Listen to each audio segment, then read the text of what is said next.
রাব্বি কারীম বলতেছেন উলাইকা আল্লাযিনা আমানু ওয়া আমিলুস সলিহাত, যারা ঈমান আনবে এবং নেক আমল করবে। দুইটা কাজ। আজকে যারা বলে ঈমান থাকতে চলবে, আমল লাগবে না, এরে নাফরমান, তোর কপাল খারাপ, তোর কপাল খারাপ, তুই জাহান্নামে ঢুকবি যদি ঈমান থাকে। জান্নাতে ঢুকতে হলে সর্বপ্রথম যদি জান্নাতে হাসর মাঠ থেকে যদি সরাসরি জান্নাতে প্রবেশ করতে হয়, আল্লাহ কি বলছে দেখো না কোরআনের মধ্যে, কোরআন খুলিয়া দেখো না। আল্লাহ বলছে ওয়াল্লাযিনা আমানু, যারা ঈমান আনছে, ওয়া আমিলুস সলিহাত, নেক আমল করছে। দুইটা কাজ, ঈমান এবং আমল, এই দুইটা কাজ যার মধ্যে পাওয়া যাবে, আল্লাহ বলছেন উলাইকা আসহাবুল জান্নাহ, তারা জান্নাতের মেহমান, জান্নাতের অধিবাসী। তাহলে আল্লাহ বললো না তুমি ভুল বললা।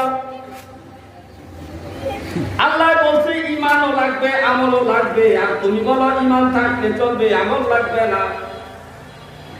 যে কথার সুযোগ করে তুমি ঈমান নিয়ে ঘুরতেছো, নামাজ পড়তেছো না, সময় মতো নামাজে যাও না, ইসলামের বিধিবিধানের তোয়াক্কা তুমি করো না, নবীর সুন্নতের আমল তোমার মধ্যে নাই, ওয়াজিবের আমল নাই, ফরজের আমল নাই, নফল মুস্তাহাবের আমল তোমার মধ্যে নাই। তুমি মনে করছো আমি ইমানদার,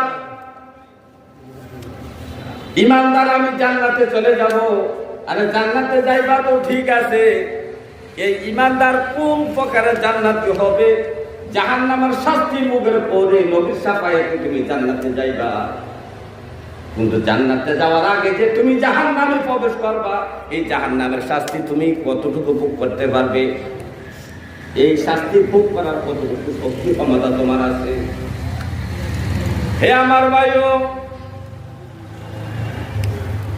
আল্লাহ তাআলা বলেন জান্নাতে যাইতে হলে দুইটা জিনিস দরকার, ঈমান এবং আমল। ঈমান এবং আমল। আর আমার নবীজি বলেন মান ক্বালা লা ইলাহা ইল্লাল্লাহ, যে ব্যক্তি লা ইলাহা ইল্লাল্লাহ বলবে, ফাকাদ দাখালাল জান্নাতা, সে জান্নাতের মধ্যে প্রবেশ করবে। তো আল্লাহর কথাটা আর নবীর কথার মধ্যে মিল হয়ে গেল। আল্লাহ বললেন ঈমান